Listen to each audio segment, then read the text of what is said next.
Hi friends, welcome to my channel knowledge brings wisdom.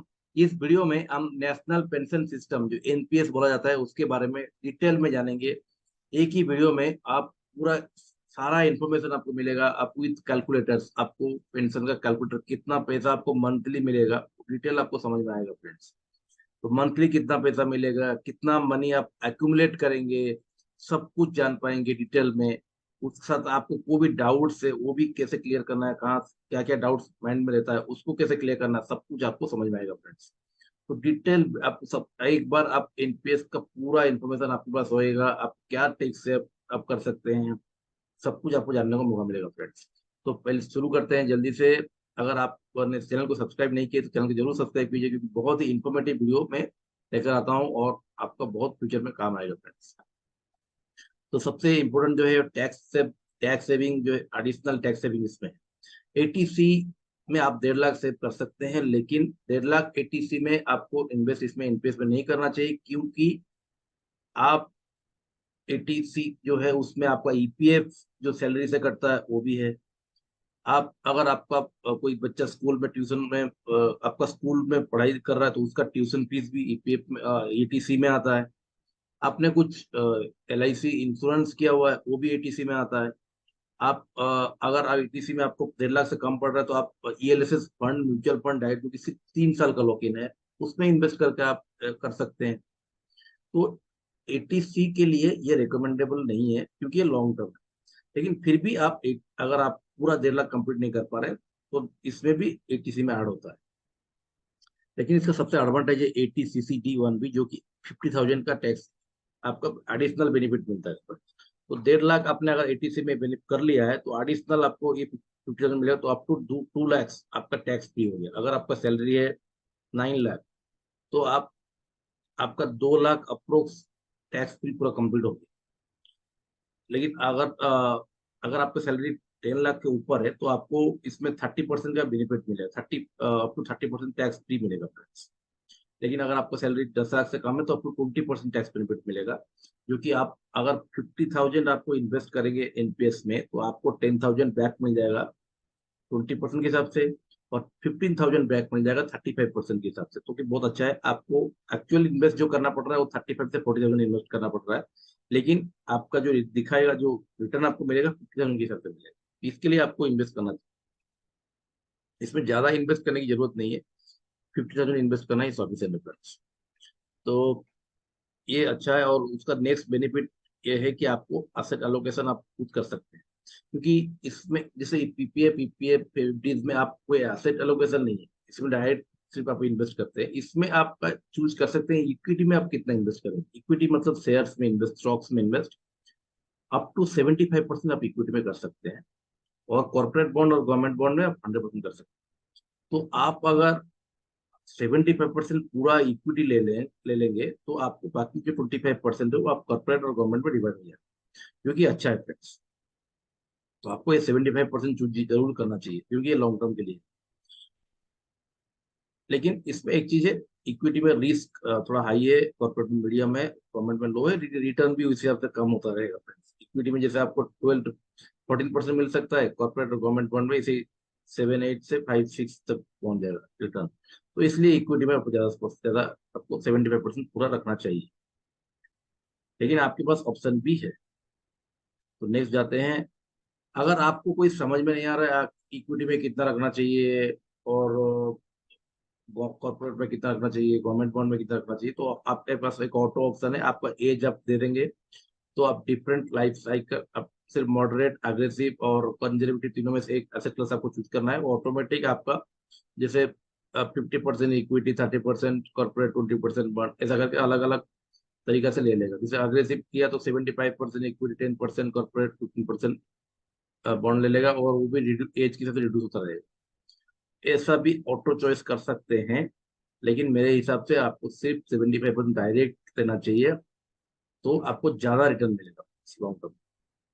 लेकिन आपको अगर डर लगता है म्यूचुअल फंड या इक्विटीज में तो आप चूज कर सकते हैं मॉडरेट को, ऑटो में।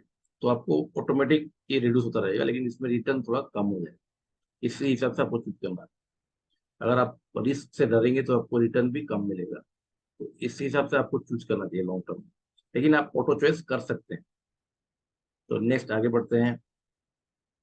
तो आप इसमें फंड मैनेजर भी चूज कर सकते हैं, ऐसा नहीं है कि आप कौन फंड मैनेजर आपको पता नहीं है। आप डिफरेंट देखिए, SBI pension fund private limited है, एलआईसी का है, यूटीआई का है, एचडीएफसी का है, आईसीआईसीआई का है, कोटक है, आदित्य है, अलग अलग फंड मैनेजर से। तो आप चूज कर सकते हैं। आप एसबीआई अगर आपको ज्यादा ट्रस्ट लगता है एसबीआई कर सकते हैं, यूटीआई एचडीएफसी का रिटर्न कंपेरेटिवली थोड़ा बेटर है, तो ये आप चूज कर सकते हैं। यूटीआई भी रिटर्न कंपेरेटिवली बेटर रहता है, तो आप एचडीएफसी यूटीआई चूज कर सकते हैं, या अगर आपको ज्यादा एसबीआई ट्रस्टेबल लगता है तो एसबीआई चूज कर सकते हैं। आप इसमें चूज कर सकते हैं friends। ये है आपका सबसे बड़ा फायदा। तो नेक्स्ट है इसका लॉक इन पीरियड। तो फ्रेंड्स ये रिटायरमेंट के लिए है। ये आपको माइंडसेट रखना है कि अगर आपने एनपीएस में 5000 आप मंथली रख रहे हैं, तो आपको ये इमीडिएटली हाथ में आने वाला नहीं है। आप फिर से अगले साल जाके पैसा उठा नहीं सकते, आप विड्रॉ नहीं कर सकते, आप पैसे को निकाल नहीं सकते फ्रेंड्स। ये आपको माइंडसेट रखना है कि ये आपको सिर्फ रिटायरमेंट के लिए है।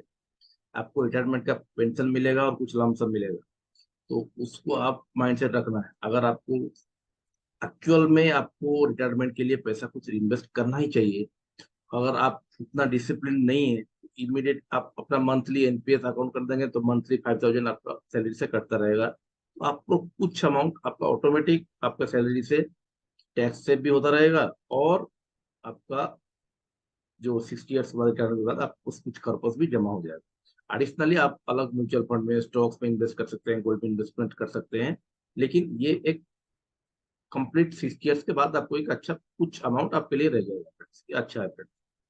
लेकिन आपको माइंडसेट भी ये होना चाहिए क्लियर, कि आपको पहले आपको उसको विड्रॉ करने के लिए नहीं है। तो आफ्टर जब मैच्योरिटी, जैसे आपको 60 ईयर्स हो गया, 60 ईयर्स के बाद आपको, ये 60 ईयर्स के बाद अगर आपके पास जमा कुछ पैसा हुआ है, तो उसका 60% आपको इमीडिएट कैश मिल जाएगा, पूरा पूरा पैसा मिल जाएगा। और 40% जो है वो मंथली मंथली होके मिलेगा, मंथली एक पेंशन की तरह मिलेगा। और वो जो 40% है उसको भी आप चूज कर सकते हैं। ये 60% ये टैक्स फ्री है, ये 40% जो है उसको भी आप चूज करेंगे कौन सा फंड में रखना है, जिससे कि आपको मंथली मिलेगा पैसा। लेकिन आपको मंथली ही पैसा मिलेगा। ये पैसा जो है आपको पूरा अमाउंट नहीं मिलेगा, आपको पूरा 60% मिल जाएगा, लेकिन 40% जो है आपको मंथली ही मिलेगा। लेकिन आप चूज कर सकते हैं कौन सा फंड आप चूज कर सकते हैं। नेक्स्ट जाते हैं फ्रेंड्स। तो एनपीएस अगर आपको खोलना है अकाउंट, तो एनपीएस अकाउंट आप कोई भी बैंक में खोल सकते हैं। सिंपल कोई भी बैंक बैंक जो है वो फैसिलिटी देता है, हर एक बैंक देता है। तो हर एक बैंक, कोई भी बैंक में जाके आप फैसिलिटी ले सकते हैं, जिससे कि आपको एक प्रान नंबर मिलेगा, एक इंडिविजुअल। जैसे आप पीपीएफ में, ईपीएफ में इन्वेस्ट करें तो एक नंबर मिलता है, वैसा ही एक प्रान नंबर एनपीएस में मिलता है। वो नंबर आपका एक यूनिक नंबर है, आपका पास ही रहेगा। और आपको एक कार्ड भी मिलेगा एनपीएस के लिए, तो उसको आपको रखना है। और ये आपका अकाउंट, एनपीएस का अकाउंट आपका एक खुल जाए, अपना नाम पे एक अकाउंट खुल जाएगा। और ये एनपीएस का अकाउंट जो है मल्टीपल लोग, मतलब एक आदमी मल्टीपल अकाउंट नहीं खोल सकता, आपका एक इंडिविजुअल अकाउंट रहेगा, और उसका प्रान नंबर इंडिविजुअल यूनिक रहेगा, और एक अकाउंट रहेगा फ्रेंड्स। ये आपको माइंडसेट रखना है कि आप दो तीन अकाउंट नहीं खोल सकते हैं, एक ही अकाउंट खोल सकते हैं, और वो अकाउंट आप उसको मॉनिटर कर सकते हैं ऑनलाइन। तो ये फ्रेंड्स कुछ कैलकुलेटर के हिसाब से देखना है। आप अलग में कैसे अलग आपको अगर हैरी करके देखना है तो भी मैं आपको दिखा दूंगा कैसे करना है। ये मैंने एक स्पेसिफिकली मेंशन किया हुआ है। अगर आप 5000 महीने का रखते हैं, जैसे मैंने बताया था 5000 महीने का रखेंगे, तो आपका टैक्स सेव भी होगा अप्रोक्स, जैसे अप टू 50,000 जो है उसका टैक्स सेव जो है वो होगा अप्रोक्स 15,000। अगर आपका 10,000 सैलरी ज्यादा है तो 15,000 आपका टैक्स सेव हो गया 50,000 तक, और बाकी 5,000 का आपका टैक्स स्लैब के हिसाब से टैक्स सेव है। तो अप्रोक्स 15-16 हजार आपका टैक्स सेव हो गया। तो आपको एक्चुअल में इन्वेस्ट जो करना, 5,000 आप इन्वेस्ट तो कर रहे हैं, लेकिन आपको बैक सैलरी में आपको ईयरली आपको 15-16 हजार बैक भी मिल गया। तो आप तो अगर ये 5,000 आपने इन्वेस्ट किया, तो आप अगर आपका उम्र अगर 30 साल है फ्रेंड्स, एक एग्जाम्पल मैं दे रहा हूँ, अगर आपका उम्र 30 साल है, आपने 5,000 पर मंथ अपने आपके सैलरी से एनपीएस कट रहा है, जमा हो रहा है, तो आपको 60 ईयर्स, आपको मुझे पहले बताया था कि 60 ईयर्स तक आपको इन्वेस्ट करना ही पड़ेगा। तो टोटल कितना हुआ, 30 साल आपने इन्वेस्ट किया। इसका रिटर्न जो है, आपको मैंने बताया कि रिटर्न जो है वेरिएबल है। अगर आप इक्विटी चूज करेंगे 75%, चांसेस ज्यादा है कि 10% के आसपास से ज्यादा भी हो सकता है। लेकिन अब अगर आपने इक्विटी को कम चूज कर दिया तो ये कम भी हो सकता है। लेकिन अगर आप इक्विटी चूज करेंगे तो 10% आपको जरूर मिल जाएगा। तो एनुइटी 40% रहता है। तो एनुइटी का रिटर्न जो है वो भी वेरी करता है कि आप जो 40% आपको मिला पैसा, उसको भी आपको कितना इंटरेस्ट रेट मिलता है, वो आपको 5 से 6% नॉर्मल रहता है रिटायरमेंट फंड में। वो पूरा कैलकुलेशन हो गया तो आपको कितना क्या मिला वो मैं बता रहा हूँ। तो आप अगर इतना 5 इयर्स कंटिन्यू रखते गए तो आपका टैक्स सेव का पैसा, तो आपको बोल दिया कि हर साल में आपको 15-16 हजार टैक्स सेव हो गया। तो आपको एक्चुअल में इन्वेस्ट करना पड़ा 4 हजार से कम। लेकिन उसका नेक्स्ट रिटर्न क्या क्या मिला, नेक्स्ट आपको एक मंथली पेंशन मिलना चालू हो जाएगा, जो कि ये लमसम वैल्यू का है। आपको एक पैसा मिलेगा 68 लैक्स।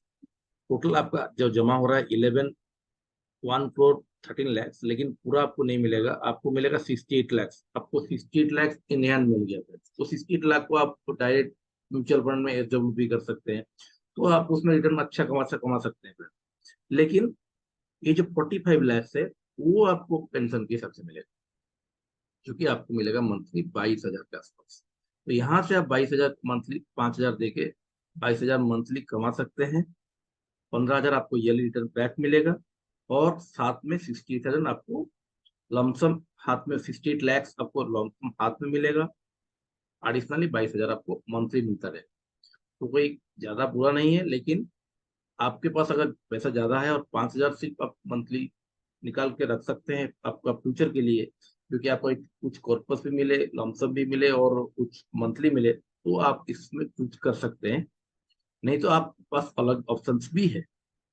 लेकिन आप टैक्स सेव 2 लाख तक टैक्स सेव करना है तो आपको 5 हजार इन्वेस्ट करना पड़ेगा। अगर आप टैक्स सेव नहीं करना चाहते हैं तो आपको इसमें इन्वेस्ट करने की जरूरत ज्यादा भी नहीं है। लेकिन लॉन्ग टर्म के लिए आपको एक अच्छा रिटर्न भी मिल गया 20,000 मंथली। साथ साथ में आपको ये जो 68 लैक्स है उसको अगर आप एलिजिबल भी करेंगे तो भी आप एडिशनली 30,000 जरूर कमा सकते हैं। देखिए देखिए, 45,000 का आप अगर 22 हजार कमा सकते हैं, तो 68 लैक्स का तो अप्रोक्स 30,000 कमा सकते हैं, जो 50,000 के आसपास आपको ओवरऑल आपको मंथली मिलता रहेगा। अगर आपने उसको भी इन्वेस्ट इन्वेस्ट कर दिया तो आपको 50,000 आपको मंथली मिलता रहेगा, जो 5,000 आपने इन्वेस्ट किया है। और बाकी आप कुछ एडिशनल अपने जैसे इक्विटी में इन्वेस्ट कर रहे हैं, म्यूचुअल फंड स्टॉक्स में, म्यूचुअल फंड में, गोल्ड में इन्वेस्ट कर रहे हैं, तो उसका भी एडिशनल आपको बेनिफिट साथ में ऐड हो जाएगा। तो आपको लॉन्ग टर्म के लिए ये अच्छा है। ये कैलकुलेटर से, जिसमें कि आप जैसे ये कैलकुलेटर आपको जैसे एनपी ट्रस्ट डॉट ऑर्ग में एनपीएस कैलकुलेटर गूगल में सर्च करके आप मिल सकता है। यहाँ पे आपका आप एज और अमाउंट चेंज कर सकते हैं। जैसे अगर आपने 10 हजार, आपको मन में डाउट रहेगा कि 10 हजार में करूंगा तो कितना आएगा। 10 हजार आप करेंगे तो आपका सैलरी महीने का 45, सॉरी पेंशन आपको 45,000 मिलेगा। सिंपल। यहाँ पे आपका उम्र अगर आप बोलेंगे, मेरा उम्र अगर से उम्र है 25, तो मैं यहाँ पे 97 कर दूंगा। 25 होगी, 25 अगर आपका उम्र है, आपने 10 हजार इन्वेस्ट कर रहे हैं, तो आपको कितना मिलेगा ना, 76,000। देखिए फ्रेंड्स, कितना ज्यादा हो गया। आपका हाथ में पैसा जो है वो भी बढ़ गया। यहाँ पे देखिए, आपको approx 2 crore 29 lakhs in hand, साथ में आपको महीने का 76,000। इतना पैसा बढ़ गया फ्रेंड्स। देखिए, अगर आप 25 साल से 10 हजार कंटिन्यू एक ही जगह पे इन्वेस्ट करते रहेंगे तो इतना अच्छा अमाउंट आप इसमें क्रिएट कर सकते हैं। तो यंग एज में इन्वेस्ट करने से बहुत बेनिफिट है। तो अगर आप एक यंग एम्प्लॉय है और ये वीडियो को देख रहे हैं, तो आप यहाँ, ऐसा जरूरी नहीं है कि आप यहाँ 10 हजार इन्वेस्ट करें, यहाँ पे आप 5 हजार भी इन्वेस्ट कर सकते हैं। और आप म्यूचुअल फंड में भी अलग जगह पे इन्वेस्ट करके अपना फ्यूचर को सिक्योर कर सकते हैं। तो अगर आप यंग है तो ज्यादा इन्वेस्ट आप इक्विटी में कीजिए और आपका अपना फ्यूचर को सिक्योर कर दीजिए। उसके बाद अपना लाइफ को आप एंजॉय जरूर कर सकते हैं। तो ये है एनपीएस कैलकुलेटर्स। एनपीएस के बारे में कुछ मन में अगर डाउट है तो उसका आंसर कि how much should I invest in NPS for tax benefits, जैसे मैंने बताया कि 2 लाख तक कर सकते हैं। एनपीएस क्या अवेलेबल ओनली फॉर सैलरी ये है क्या? एनपीएस किसी के लिए भी कोई भी कर सकता है। तो is NPS tax free on maturity? तो यहाँ फ्रेंड्स एनपीएस टैक्स फ्री तो है, लेकिन अगर आप जो 40% का जब आपको सैलरी जैसा मिलेगा, उसमें अगर आप टैक्स स्लैब में आ जा रहे हैं तो उसमें टैक्स आप कट सकता है, लेकिन नॉर्मली चांसेस कम है। तो if the annuity amount tax free, the amount invested in annuity is tax free, about the annuity income, आप जो इनकम कर रहे हैं वो आपका टैक्स स्लैब के हिसाब से हो, आपको टैक्स कटेगा फ्रेंड्स आपको अर्निंग में। जैसे बताया था कि प्रान क्या है, तो प्रान जो है आपकी 12 डिजिट यूनिक नंबर आपको मिलेगा अगर आप एनपीएस अकाउंट खोलते हैं। एनपीएस अकाउंट खोलने के लिए आप कोई भी बैंक में एनपीएस अकाउंट बहुत इजीली खोल सकते हैं। वहाँ पे डॉक्यूमेंट देने से, why should I open an NPS account, अगर आपको माइंड क्यों आपको एनपीएस अकाउंट खोलना है कि एनपीएस ये long term investment option that can secure retirement. आपका रिक्वायरमेंट, आप अगर रिटायरमेंट को सिक्योर करना चाहते हैं तो आप कोई ज्यादा एडिशनल दिमाग नहीं लगाना चाहते हैं, तो आपने सिर्फ 10,000 रख दिया, 25 आपका उम्र है जैसे मैं बताया, 10,000 आप रख दिया, तो बहुत ही अच्छा अमाउंट आपको रिटायरमेंट में मिल जाएगा। लेकिन आपके पास दूसरा ऑप्शन भी अवेलेबल है। तो ऐसे डिफरेंट टाइप डाउट्स अगर आपके मन में है तो ईटी मनी में भी .com में जाके आप एनपीएस टैक्स बेनिफिट में आपको जो भी क्वेश्चंस माइंड में है, सारा क्वेश्चंस का आंसर यहाँ पे ऑलमोस्ट दिया हुआ है। क्या होता है अगर आप what happen if I die, तो अगर तो आपका जो नॉमिनी है उसको उसका पैसा पूरा मिल जाएगा, जैसे जैसे मिलना चाहिए आपको वैसा ही आपका नॉमिनी को मिलेगा फ्रेंड्स। तो what are the different sectors in NPS? NPS में क्या है, तो NPS investment can rule respect to government and private sector. Government और प्राइवेट सेक्टर को दोनों में ही इन्वेस्ट करता है फ्रेंड्स। क्या नहीं, अगर आप एनआरआई हैं, ये क्या आप इन्वेस्ट कर सकते हैं? यस, रेसिडेंट और non resident Indians about 18 years of age can open NPS account. अगर आप एनआरआई भी हैं वो भी आप एनपीएस अकाउंट खोल सकते हैं। यहाँ पे एक डाउट कि अगर मल्टीपल अकाउंट, जो बताया था कि मल्टीपल अकाउंट आप नहीं खोल सकते हैं, आपको सिर्फ एक, आप एक पर्सन के लिए एक अकाउंट ही खोल सकते हैं।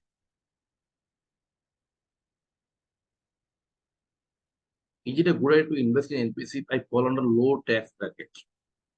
तो NPC is great investment, can help with retirement planning. आपको रिटायरमेंट प्लानिंग के लिए ये अच्छा है फ्रेंड्स, तो ये आप कर सकते हैं। अगर आप लो टैक्स ब्रैकेट में आते हैं तो भी आपको उसमें 20% या आपको 10,000 आपके पास मिल बेनिफिट तो मिलेगा ही। तो मेरे हिसाब से इसमें 5,000 आपको इन्वेस्ट करना चाहिए अप्रोक्स, जो कि टोटल ईयरली आपको 50,000 के आसपास इन्वेस्ट करना चाहिए। तो कि आपको टैक्स बेनिफिट मिल जाएगा और लॉन्ग टर्म में कुछ कॉर्पस भी क्रिएट हो जाएगा। लेकिन बाकी कॉर्पस आपको रिटायरमेंट का जो है वो आपको खुद क्रिएट करना पड़ेगा। इसको पूरा, इसका जो पूरा मनी है वो आपको रिटायरमेंट को पूरा कंप्लीट सिक्योर नहीं कर पाएगा अगर आप सिर्फ 5,000 इन्वेस्ट कर रहे हैं। लेकिन एक कुछ अमाउंट आपको उसमें रिटायरमेंट में आ गया, और एडिशनली आपको इन्वेस्ट जरूर करना चाहिए। तो फ्रेंड्स, आशा करता हूँ ये वीडियो आपको अच्छा लगा है। अगर अच्छा लगा है तो वीडियो को जरूर लाइक कीजिए, अपने दोस्तों में शेयर कीजिए, तो चैनल को सब्सक्राइब कीजिए। जैसे मैंने चैनल में बहुत सारा और भी ईपीएफ के बारे में वीडियो बनाया हूँ, म्यूचुअल फंड में कैसे इन्वेस्टमेंट करना चाहिए, ईएलएसएस में कैसे टैक्स सेव करना चाहिए। तो मेरा जो चैनल है उसको विजिट कीजिए, और पूरा आपको जो जो आपको मन में डाउट्स है, जिसके बारे में आप ज्यादा जानना चाहते हैं डिटेल में, उसको देखिए, अपना नॉलेज को बढ़ाइए फ्रेंड्स। आप अगर यंग एज में अपना नॉलेज को बढ़ाएंगे और एक अच्छा इन्वेस्टर बन पाएंगे, तो अपना फ्यूचर को आप सिक्योर जरूर कर पाएंगे।